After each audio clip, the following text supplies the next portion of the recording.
अस्सलाम वालेकुम स्टूडेंट्स, मैं हूं Abdul Razzaq. Second year physics में हम चैप्टर नंबर 13 करंट इलेक्ट्रिसिटी पढ़ रहे हैं।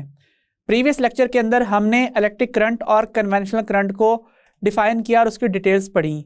आज हमारा टॉपिक है करंट थ्रू मेटालिक कंडक्टर्स। इसके लिए चलते हैं हम अपने वाइट बोर्ड की तरफ। आज हमने मेटालिक कंडक्टर्स के अंदर से फ्लो करने वाले करंट के मैकेनिज्म को डिटेल में डिस्कस करना है। तो सबसे पहले हम हेडिंग लिखते हैं। हेडिंग क्या है? करंट थ्रू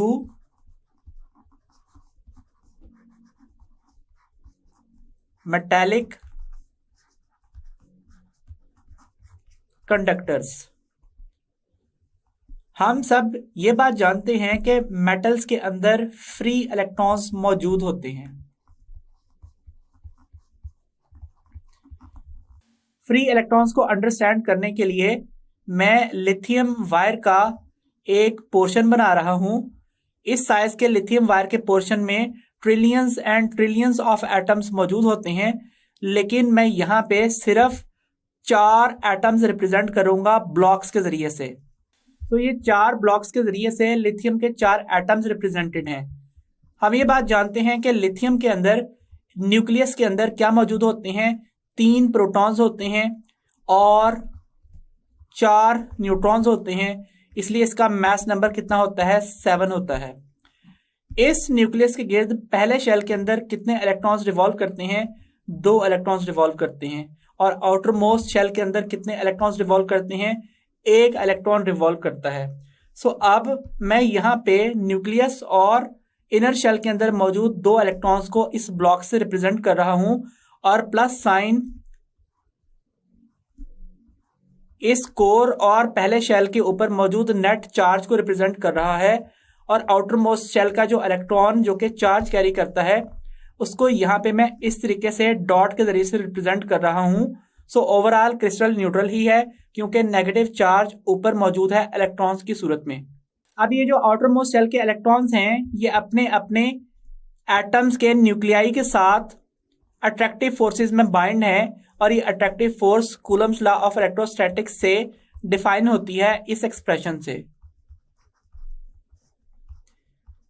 लेकिन ये इलेक्ट्रॉन सिर्फ अपने अपने एटम के न्यूक्लियस से ही अट्रैक्टिव फोर्स में नहीं बाइंड, बल्कि ये नेबरिंग एटम्स ऑफ क्रिस्टल्स के साथ भी अट्रैक्टिव फोर्सेस में अटैच्ड हैं इस तरह से। ये जो हर इलेक्ट्रॉन है ये सिर्फ अपने अपने एटम के साथ ही नहीं अटैच्ड, बल्कि ये क्रिस्टल में नेबरिंग में मौजूद बहुत ज्यादा तादाद में एटम्स के साथ भी अट्रैक्टिव फोर्स में बाइंड है। इस बात का क्या मतलब हुआ? इस बात का मतलब यह हुआ कि आप इस पूरी क्रिस्टल जिसके अंदर आउटर मोस्ट शेल के इलेक्ट्रॉन को छोड़ के बाकी तमाम इलेक्ट्रॉन्स को रिप्रेजेंट किया गया है, इसको as a whole positively charge crystal के तौर पे कंसीडर कर लो। और ये जो इलेक्ट्रॉन्स हैं इनको इकट्ठा एक ही एंटिटी कंसीडर कर लो और आप कहो कि यहां पे इस तरीके से एक क्लाउड मौजूद है। क्या नाम है इसका? Electron cloud. जैसे कि जमीन के ऊपर क्लाउड्स एक सर्टेन हाइट के ऊपर फ्लोट करते रहते हैं, वैसे ही इस क्रिस्टल के ऊपर ये इलेक्ट्रॉन क्लाउड होवर करता रहता है, फ्लोट करता रहता है। इसको इलेक्ट्रॉन क्लाउड के साथ साथ इलेक्ट्रॉनिक ओशन भी कहते हैं। अब ये इलेक्ट्रॉनिक क्लाउड या ओशन एज अ होल इस पूरी क्रिस्टल के साथ अट्रैक्टिव फोर्स में बाइंड है। इन नेबरिंग एटम्स के साथ इलेक्ट्रॉन की अट्रैक्टिव फोर्सेस की वजह से एक special kind of bond develop होता है जिसको हम क्या कहते हैं? Metallic bond. मेटालिक बॉन्ड क्या होता है कि किसी भी एटम के जो क्रिस्टल के एटम्स हैं वो हर एटम के ऊपर मौजूद इलेक्ट्रॉन्स जो कि उनके नेबर में मौजूद हैं उनको अट्रैक्टिव फोर्सेस में अपने साथ अटैच रखते हैं। नेबरिंग इलेक्ट्रॉन्स के ऊपर एटम्स का होल्ड होने की वजह से ये क्रिस्टल स्ट्रक्चर एक मजबूत स्ट्रक्चर में तब्दील हो जाता है और इसको हम कहते हैं मेटालिक बॉन्ड। मेटालिक बॉन्ड होने की वजह से क्या होता है? मेटल का स्ट्रक्चर बहुत स्ट्रांग हो जाता है और मेल्टिंग पॉइंट, बॉइलिंग पॉइंट वगैरह क्या हो जाते हैं? वो बहुत ज्यादा हाई हो जाते हैं। अब नेक्स्ट जो बात मैंने यहां पे डिस्कस करनी है उसके लिए दोबारा से लिथियम के वो 4 एटम्स रिप्रेजेंट कर रहा हूं। और इसके ऊपर इलेक्ट्रॉनिक क्लाउड के अंदर मौजूद ये आउटर मोस्ट शेल के इलेक्ट्रॉन्स ड्रॉ किए हैं जो कि कंडक्शन में हिस्सा लेते हैं और एटम टू एटम जंप कर सकते हैं। सो नतीजा क्या होगा इस जंपिंग का कि ये इलेक्ट्रॉन इस इलेक्ट्रॉन की जगह ले लेगा, ये इलेक्ट्रॉन इसकी जगह ले लेगा, ये इलेक्ट्रॉन इसकी जगह पे आ जाएगा और ये इलेक्ट्रॉन इस पहले इलेक्ट्रॉन की जगह पे वापस आ जाएगा। So as a whole overall crystal क्या रहेगी, ओवरऑल ये क्रिस्टल न्यूट्रल रहेगी।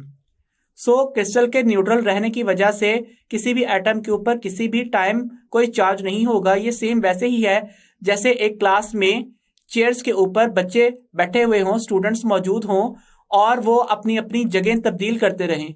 इससे क्या होगा, किसी भी टाइम कोई चेयर खाली नहीं होगी और हर चेयर के ऊपर एक ना एक स्टूडेंट मौजूद होगा। सो सेम वैसे ही ये इलेक्ट्रॉन्स क्या करते हैं, एटम टू एटम जंप करते हैं, लेकिन हर वक्त हर एटम के पास आउटर मोस्ट शेल में इलेक्ट्रॉन्स जितने चाहिए उतने पूरे होते हैं। सो ओवरऑल क्रिस्टल क्या रहती है, न्यूट्रल रहती है। इस मोशन को हम क्या कहते हैं, इस मोशन को हम कहते हैं रैंडम थर्मल वाइब्रेशंस।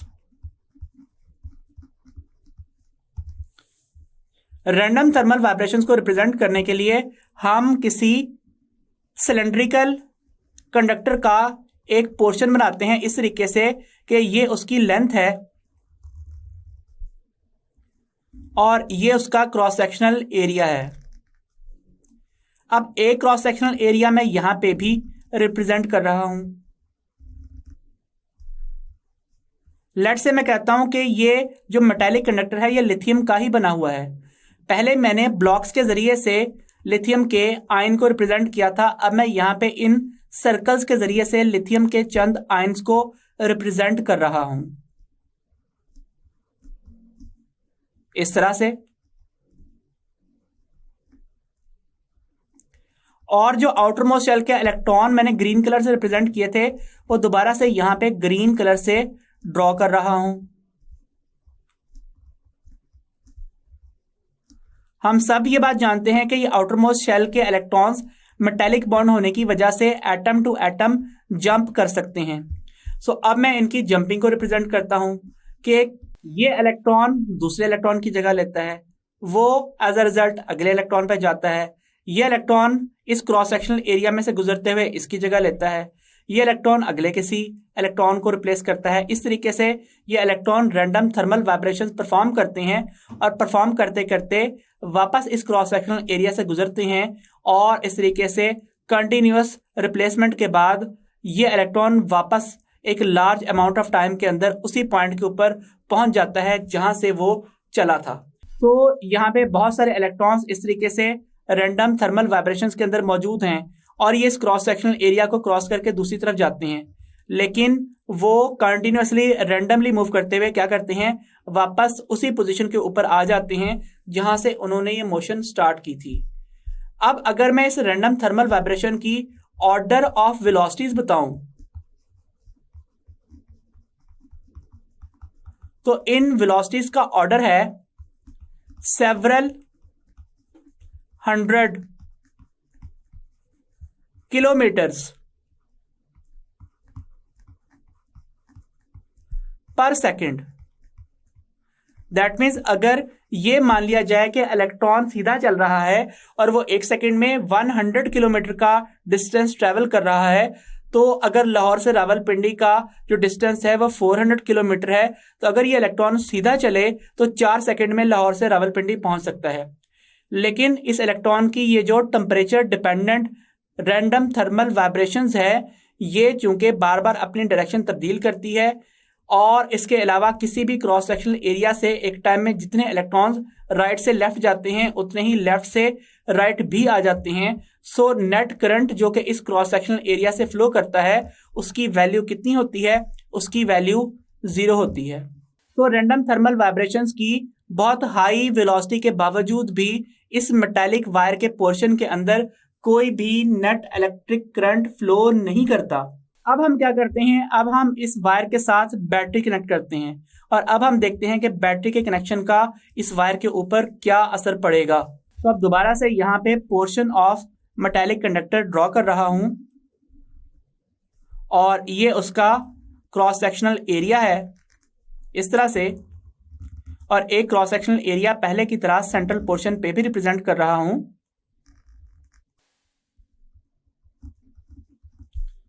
अगेन जो लिथियम आयंस हैं आउटर मोस्ट शेल के इलेक्ट्रॉन को छोड़ के, उनको ब्लू डॉट से रिप्रेजेंट किया जा रहा है इस तरह से। और जो उनके आउटर मोस्ट शेल के इलेक्ट्रॉन्स हैं जो कि मेटालिक बॉन्ड बनाने में अपना पार्ट प्ले करते हैं और रैंडम थर्मल वाइब्रेशंस के अंदर मौजूद हैं और हंड्रेड्स ऑफ किलोमीटर पर सेकेंड के साथ मूव कर रहे हैं, लेकिन इसके बावजूद नेट करंट कॉन्स्टिट्यूट नहीं करते, हम इसके ऊपर बैटरी का कनेक्शन इस तरह से शो कर देते हैं कि ये जो कंडक्टर का पोर्शन है ये इस तरीके से एक बैटरी के साथ अटैच्ड है।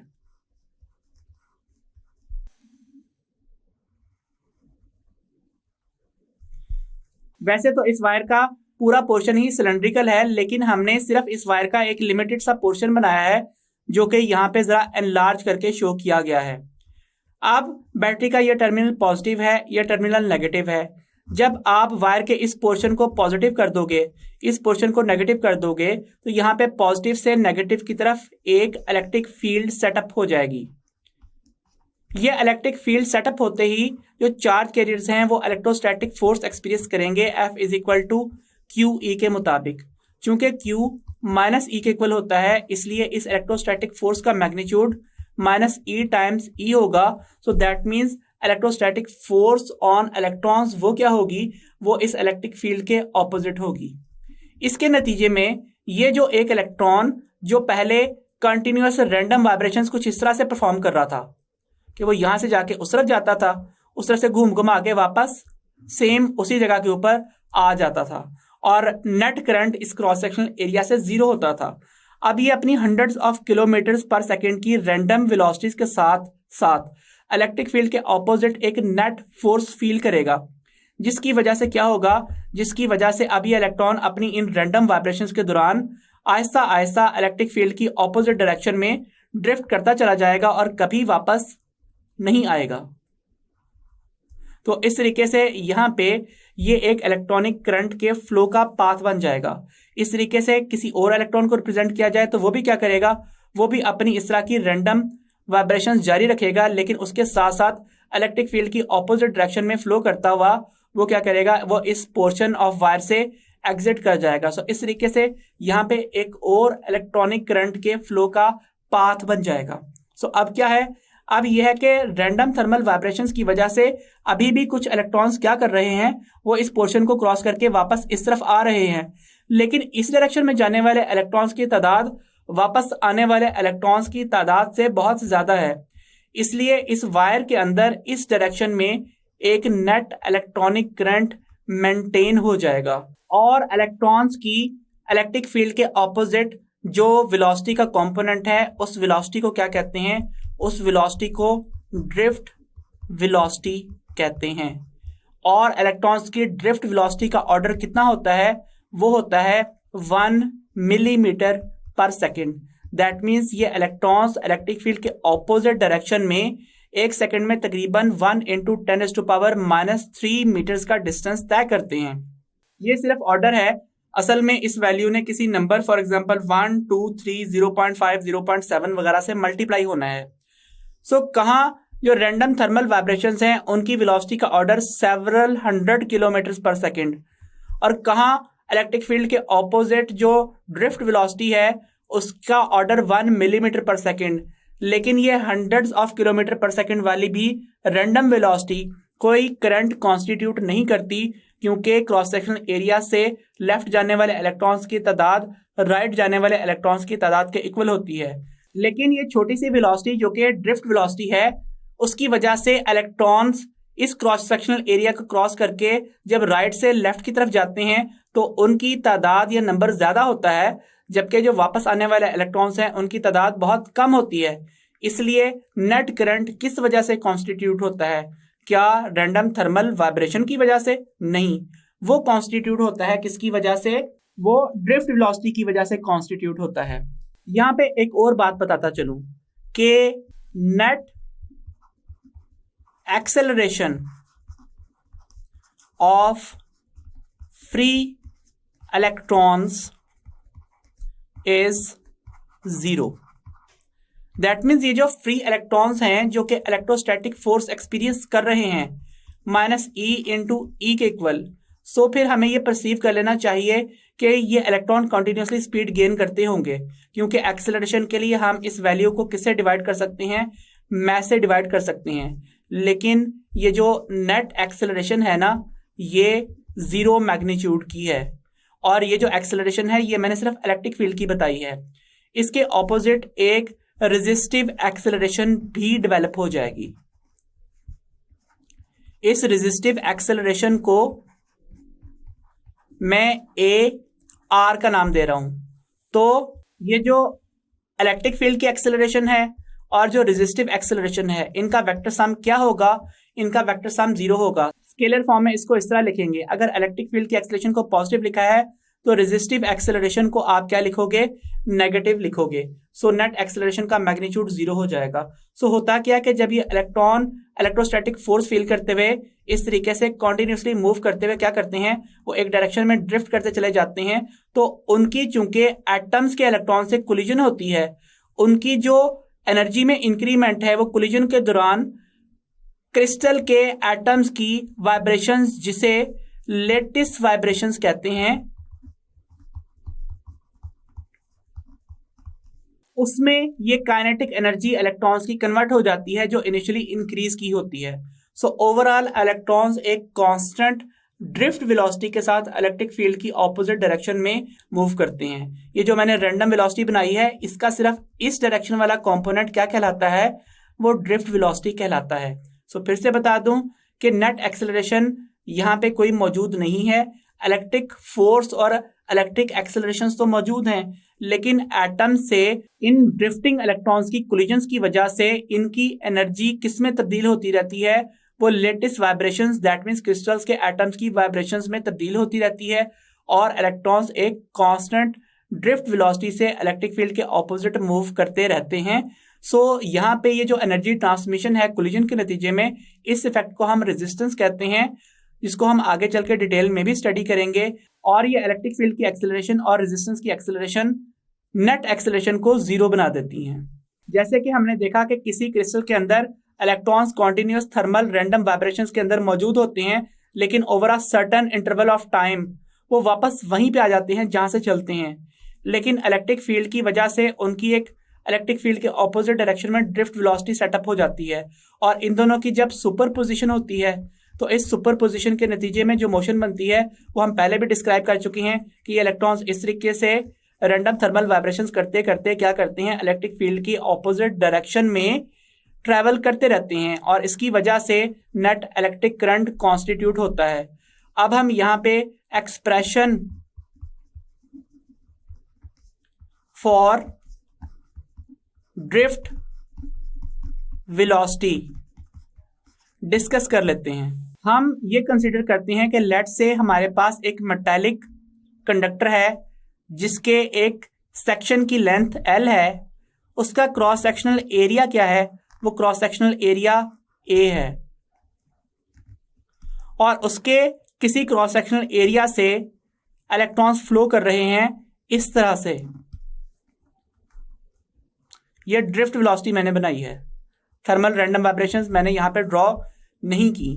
हम ये बात जानते हैं कि इस कंडक्टर का जो वॉल्यूम है वो एरिया इनटू लेंथ होगा, जो कि सिलेंडर के वॉल्यूम का फार्मूला है, और चूंकि एरिया सर्कुलर है इसलिए उसकी जगह पे सर्कल का एरिया पाई आर स्क्वायर भी पुट हो सकता है।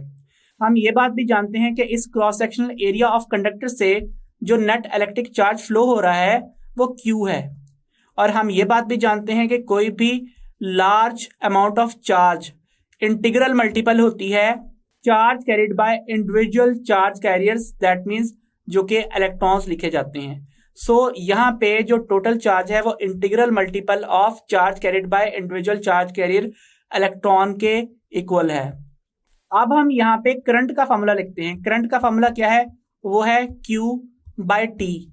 क्योंकि Q का फॉर्मूला ये है इसलिए करंट का फॉर्मूला बन जाएगा I = NQ/T। t। Let's say मैं ये कहता हूं कि जो वेलोसिटी है, वेलोसिटी का फॉर्मूला डिस्टेंस ओवर टाइम होता है, और यहां पे हमने डिस्टेंस को लेंथ ऑफ कंडक्टर के इक्वल लिया है, इसलिए वेलोसिटी का फॉर्मूला लेंथ ओवर टाइम बनेगा। आप टाइम और वेलोसिटी को इंटरचेंज कर लें तो टाइम का एक्सप्रेशन बनता है length over velocity. So current का एक्सप्रेशन बन जाएगा N Q over L over V, जहां पे स्मॉल वी वेलोसिटी है। इस एक्सप्रेशन को सॉल्व कर लीजिए, ये बनता है N Q divided by L over V, या फिर I is equal to N Q multiply by V over L. So अभी तक जो हमारे पास करंट का फॉर्मूला बना है वो बन गया है N Q V over L. अब यहां पे आप एक टर्म डिफाइन कर लें, डिफाइनिंग एन।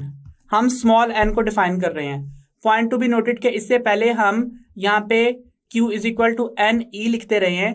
n से मुराद एक इंटीजर है, यहाँ पे इस n से मुराद भी वही इंटीजर है। मैंने यहाँ पे इंटीजर के लिए कैपिटल N का सिंबल यूज किया है क्योंकि स्मॉल n मैं यहाँ पे किसी और मकसद के लिए यूज करने जा रहा हूँ। सो फिलहाल मैं स्मॉल n को नंबर ऑफ चार्ज कैरियर्स के तौर पे यूज नहीं करूंगा। So what is n? n is number of charge carriers पर यूनिट वॉल्यूम। सो n क्या है? n है नंबर ऑफ चार्ज कैरियर्स पर यूनिट वॉल्यूम। दैट मीन्स इस वायर के इस पूरे वॉल्यूम के अंदर जितने इलेक्ट्रॉन्स मौजूद हैं उसको हम कहेंगे small n। That means number of charge carriers पर यूनिट वॉल्यूम। तो जब v इस तरफ आके मल्टीप्लाई होगा तो ये बन जाएगा n के इक्वल। अब जब हम इसको इस n की जगह पे सब्स्टिट्यूट करेंगे तो जो करंट का एक्सप्रेशन है वो बन जाएगा I is equal to N V, जहां पे ये v वॉल्यूम है, क्यू वी जहां पे ये v वेलोसिटी है, डिवाइडेड बाय l। अब इस v की जगह पे आप ये वाला एक्सप्रेशन सब्स्टिट्यूट कर लें। करंट का फॉर्मूला बन जाएगा I is equal to N A L Q V by L, जहां पे लेंथ से कैंसल आउट हो जाएगी और करंट का एक्सप्रेशन क्या बनेगा? करंट का एक्सप्रेशन बन जाएगा I is equal to N A Q V. यहां पे जो वेलोसिटी है इसको अब हम ड्रिफ्ट वेलोसिटी का नाम देंगे, और अगर हम यहाँ पे इन तीनों टर्म्स को इक्वेशन की दूसरी साइड पे ले जाके डिवाइड कर दें तो ड्रिफ्ट वेलोसिटी का एक्सप्रेशन आ जाएगा। ड्रिफ्ट वेलोसिटी का क्या एक्सप्रेशन होगा? ड्रिफ्ट वेलोसिटी का एक्सप्रेशन होगा I over N A Q. This is equation number 2 and this is expression for drift velocity. फिर से आपको याद करवा दूं कि यहाँ पे ये जो n है ये नंबर नहीं है, it is number of charge carriers पर यूनिट वॉल्यूम, और इसका यूनिट 1 ओवर मीटर क्यूब या फिर m-3 होगा, और इस n की जो डायमेंशंस हैं वो l-3 के इक्वल होंगी। और ये जो कैपिटल N है it is a dimension less quantity, इसकी कोई डायमेंशन नहीं है। ठीक है, तो आप इसको L0 लिख सकते हैं, इसकी कोई डायमेंशन नहीं है। और जो Q है उसमें ये कैपिटल N लिखा जाता है। अगर आप स्मॉल n भी लिख लेते हैं तो मतलब वही होता है कि it is only number of charge carriers, लेकिन इस एक्सप्रेशन में हमने n को नंबर ऑफ चार्ज कैरियर्स पर यूनिट वॉल्यूम कहा है। एक्सप्रेशन नंबर 2 के अंदर Vd ड्रिफ्ट वेलोसिटी है, I नेट करंट है, n number of charge carriers पर यूनिट वॉल्यूम है, A cross sectional area of conductor है, और Q क्या है? Q charge carried by individual charge carrier है, इसलिए आप इसकी जगह पे E भी लिख सकते हैं क्योंकि मेटल्स के अंदर चार्ज कैरियर्स क्या होते हैं? वो इलेक्ट्रॉन्स होते हैं। सो इस तरह से भी एक्सप्रेशन लिखा जा सकता है। सो अब हम अपने आज के इस टॉपिक से रिलेटेड कुछ MCQs की तरफ चलते हैं। हमारा आज का पहला क्वेश्चन है metals have strong crystalline structure due to. तो हमने अभी पढ़ा कि मेटेलिक बॉन्डिंग मौजूद होती है। एक क्रिस्टल जो कि ओवरऑल पॉजिटिव चार्ज कंसीडर कर ली जाती है, उसके ऊपर इलेक्ट्रॉन्स का एक क्लाउड फ्लोट कर रहा होता है जिसमें इलेक्ट्रॉन्स कंटिन्यूसली जंप करते हुए एक एटम से दूसरे पे, दूसरे से तीसरे पे, तीसरे से चौथे पे, और इस तरीके से कंटिन्यूसली मूव करते हुए एटम टू एटम जंप करते रहते हैं। और इन इलेक्ट्रॉन्स को चूंकि क्रिस्टल के तमाम एटम्स अट्रैक्टिव फोर्स में बाइंड रखते हैं और हर इलेक्ट्रॉन इस क्रिस्टल के भी हर एटम को अपने साथ अट्रैक्टिव फोर्स में बांध रखता है, तो एक स्ट्रॉन्ग स्ट्रक्चर बन जाता है जिसको हम क्या कहते हैं, जिसको हम मेटालिक बॉन्ड कहते हैं, और इस फिनोमेना को मेटालिक बॉन्डिंग कहते हैं। नेक्स्ट क्वेश्चन भी ऐसा ही है, metals have free electrons due to metallic bonding, के मेटल्स के अंदर हर इलेक्ट्रॉन जो आउटरमोस्ट शेल का है वो सिर्फ एक अपने एटम के न्यूक्लियस के साथ अट्रैक्टिव फोर्स में अटैच नहीं होता, बल्कि वो नेबरिंग बहुत सारे एटम्स के न्यूक्लियाई के अट्रैक्टिव फोर्सेस में बाइंड होता है। नेक्स्ट क्वेश्चन है, random thermal vibrations of conducting electrons are independent of temperature, type of metal, strength of applied field, या फिर नन ऑफ दीज।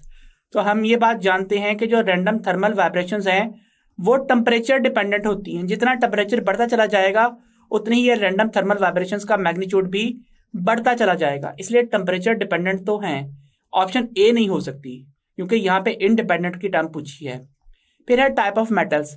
कुछ मेटल्स ऐसे होते हैं जिनमें इलेक्ट्रॉन्स आसानी से फ्लो करते हैं, दैट मीन्स उनकी रेजिस्टेंस कम होती है, और कुछ मेटल्स ऐसे होते हैं जिनके अंदर जो रेजिस्टेंस की वैल्यू है वो ज्यादा होती है, इसलिए इलेक्ट्रॉनिक रैंडम थर्मल वाइब्रेशंस का जो मैग्नीट्यूड है वेलोसिटी का वो कम हो जाता है। सो इसका मतलब है टाइप ऑफ मेटल्स पे भी डिपेंडेंस है, इससे इंडिपेंडेंट नहीं होता। लेकिन जो थर्ड ऑप्शन है strength of applied electric field, तो भाई जब आप इलेक्ट्रिक फील्ड अप्लाई करते हो तो उसकी वजह से इलेक्ट्रॉन्स ड्रिफ्ट वेलोसिटी गेन करते हैं। उस इलेक्ट्रिक फील्ड का रैंडम थर्मल वाइब्रेशंस के ऊपर तो कोई असर है ही नहीं, उसका तो सिर्फ ड्रिफ्ट वेलोसिटी पे असर है, इसलिए सी ही हमारी करेक्ट ऑप्शन है। नेक्स्ट एमसीक्यू क्या है, the ratio of order of drift velocity to the random velocity of free electron is, तो जो ड्रिफ्ट वेलोसिटी है उसका ऑर्डर 10⁻³ मीटर पर सेकेंड होता है, और जो रैंडम वेलोसिटी है उसका ऑर्डर हंड्रेड्स ऑफ किलोमीटर्स पर सेकेंड होता है। यूनिट सेम करें, ये बन जाएगा इस तरह से, किलो की जगह पे 10⁻³, ये बन जाएगा 10⁵ मीटर पर सेकेंड। अब हमने ड्रिफ्ट वेलोसिटी और रैंडम वेलोसिटी का कंपैरिजन करना है, उसकी रेशियो बनानी है, तो ये बन जाएगी 10⁻³ मीटर पर सेकेंड, और डिनोमिनेटर में होगा 10⁵ मीटर पर second.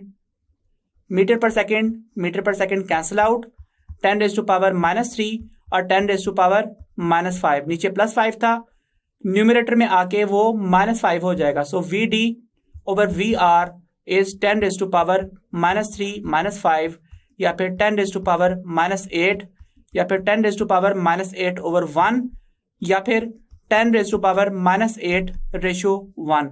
That is our option B. Next question में पूछा गया है the ratio of orders of random velocities, जिसका ऑर्डर कितना है, हंड्रेड्स ऑफ किलोमीटर पर सेकेंड, या फिर सेम पहले की तरह किलो की जगह पे उसकी प्रीफिक्स की वैल्यू पुट कीजिए, ये बन जाएगा 2 + 3 मीटर पर सेकेंड या फिर 10⁵ मीटर्स पर second to the drift velocity, जिसका ऑर्डर कितना है, 10⁻³ मीटर पर सेकेंड। अब हमने रैंडम वेलोसिटी का ड्रिफ्ट वेलोसिटी से कंपैरिजन करना है, उसकी रेशियो बनानी है।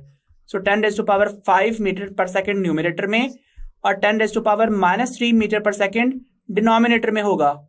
मीटर पर सेकेंड कट जाएंगे, 10⁵ और डिनोमिनेटर में 10⁻³ लिखी है, न्यूमिनेटर में आके वो +3 हो जाएगी, जिसकी वजह से expression VR/VD is equal to 10⁵ + 3 या 10⁸ या 10⁸ या फिर 10⁸ हो जाएगा। So that is our option B. Next question है a metallic rod of radius 1 centimetre. So radius कितना है, 1 सेंटीमीटर, दैट इज 1 × 10⁻² मीटर, जहां सेंटी प्रीफिक्स है उसकी वैल्यू पुट की है, and length of 10 centimetre. Again centi का मतलब होता है 10⁻² metre, has drifting electrons with a velocity of 0.75 millimetre पर सेकेंड। ड्रिफ्ट वेलोसिटी कितनी है, इट इज 0.75 मिलीमीटर पर सेकेंड। मिली प्रीफिक्स की जगह पे उसकी वैल्यू सब्सटीट्यूट कर दीजिए, ये होगा 0.75 × 10⁻³ मीटर पर second. If there are 1 trillion electrons, so number of electrons कितना है? 1 trillion. Trillion stands for 10 raised to power 12 present in the rod, what must be net electronic current? Current की value कितनी होगी establish through the rod? So हम ये बात जानते हैं कि करंट का एक्सप्रेशन जो अभी हमने डिराइव आउट किया था वो था I is equal to NAQV। यहाँ पे N number of charge carriers पर यूनिट वॉल्यूम है, इसकी जगह पे अगर आप N/V लिख लें तो एक्सप्रेशन कुछ इस किस्म का बन जाएगा। V वॉल्यूम है। किसी सिलेंडर के लिए या रॉड के लिए जो वॉल्यूम है उसका फॉर्मूला क्या होता है? वो होता है area into length. So area cancel out हो जाएगा और जो करंट है उसका एक्सप्रेशन बन जाएगा NQV/L। अब वैल्यू सब्स्टिट्यूट कीजिए। N की वैल्यू है 1 × 10 raised to power 12। चार्ज की वैल्यू इंडिविजुअल चार्ज कैरियर की 1.6 × 10 raised to power -19 कूलम है। नेगेटिव साइन हम लगाएंगे तो करंट नेगेटिव हो जाएगा, जो सिर्फ इलेक्ट्रॉनिक करंट की रिप्रेजेंटेशन होगा। हमने सिर्फ मैग्नीट्यूड बताना है। वेलोसिटी है 0.75 × 10 raised to power -3 मीटर पर सेकेंड, और जो लेंथ ऑफ रॉड है वो कितनी है? वो है 10 सेंटीमीटर या 10 × 10 raised to power -2 metre. Metre metre से कैंसिल आउट होगा, यूनिट होंगे कूलम पर सेकेंड जो कि एम्पेयर के इक्वल होते हैं, और कैलकुलेटर पे सॉल्व कर लीजिए, करंट का आंसर आ जाएगा 1.2 × 10 raised to power -9 एम्पेयर्स। -9 10 की पावर में प्रीफिक्स है, इसकी जगह नैनो लिखते हैं। सो हमारा आंसर है 1.2 नैनो एम्पेयर्स। नेक्स्ट क्वेश्चन है 10 micro amperes of electronic current. I की वैल्यू कितनी है? 10 माइक्रो एम्पेयर्स। माइक्रो प्रीफिक्स है, उसकी जगह पे आप 10 की पावर -6 लिख लीजिए। Flows through a wire of area. Area कितना है? 1.2 मीटर स्क्वायर। ये पहले ही SI यूनिट में गिवन है। If the charge carrier density in the wire, that means N की value, number of charge carriers पर यूनिट वॉल्यूम की वैल्यू कितनी है? 5555 ट्रिलियन। ट्रिलियन का मतलब होता है 10 raised to power 12 पर cubic metre, that means divided by metre cube, जो कि वॉल्यूम का यूनिट है। What must be the drift velocity of free electrons? Drift velocity कितनी होनी चाहिए? VD का एक्सप्रेशन क्या है? इट इज I/NAQ, जहां पे Q चार्ज ऑफ इलेक्ट्रॉन है। सो वैल्यूज पुट कीजिए 10 × 10 raised to power -6 Ampere's divided by N कितना है? वो है 5555 × 10 raised to power 12, और यूनिट है 1/मीटर क्यूब। सो मीटर क्यूब ऊपर लिख देते हैं। एरिया कितना है? वो है 1.2 मीटर स्क्वायर, और चार्ज की वैल्यू कितनी है? वो है 1.6 × 10 raised to power -19 coulomb. Calculator पे सॉल्व कीजिए, आंसर होगा 0.0093759,376, और यूनिट्स हैं ampere. Metre square metre cube में से 2 पावर से काट दीजिए मीटर, और डिनोमिनेटर में मौजूद है कूलम। कूलम फर्दर किसके इक्वल होता है? वो एम्पेयर सेकंड के इक्वल होता है। इस फार्मूले से Q is equal to IT, so coulomb is equal to ampere second. So units क्या बन रहे हैं? Ampere metre over ampere second. Ampere cut जाएगा, यूनिट्स होंगे मीटर पर सेकंड में। आपको चूंकि यहाँ पे सेंटीमीटर में आंसर चाहिए, आप ऐसा कीजिए कि इस इक्वेशन को इस तरह लिख लीजिए 0.00, सिर्फ 2 टर्म्स तक, 2 वैल्यूज तक, 2 सिग्निफिकेंट फिगर्स तक आंसर चाहिए। तो 7 जब यहां से खत्म होगा, पिछली वैल्यू 4 बन जाएगी। इस तरह से आप इसे 10 की पावर 2 से मल्टीप्लाई और 10 की पावर 2 से डिवाइड कर लीजिए। इस ऊपर वाली वैल्यू को मल्टीप्लाई कर दीजिए, ये बन जाएगा 0.94। 10 की पावर 2 डिनोमिनेटर में है, वो ऊपर आके -2 हो जाएगा। फर्दर आप -2 की जगह पे सेंटी का प्रीफिक्स यूज कर लीजिए। सो हमारा जो आंसर होगा वो क्या होगा? 0.94 सेंटीमीटर पर second. That is option D. तो ये था आज का हमारा टॉपिक और उससे related MCQs। So dear students, आज के लेक्चर में हमने इलेक्ट्रॉन्स की इलेक्ट्रिक फील्ड के ऑपोजिट ड्रिफ्ट वेलोसिटी और temperature dependent random thermal vibrations को कंपेयर किया और हमने ये देखा कि बहुत स्मॉल मैग्नीट्यूड के होने के बावजूद जो किसी मेटालिक कंडक्टर में नेट इलेक्ट्रिक करंट फ्लो करता है वो ड्रिफ्ट वेलोसिटी की वजह से ही फ्लो करता है। सो नेक्स्ट लेक्चर में हमने सोर्सेज ऑफ करंट पढ़ने हैं। सो अंटिल देन, खुदा हाफिज।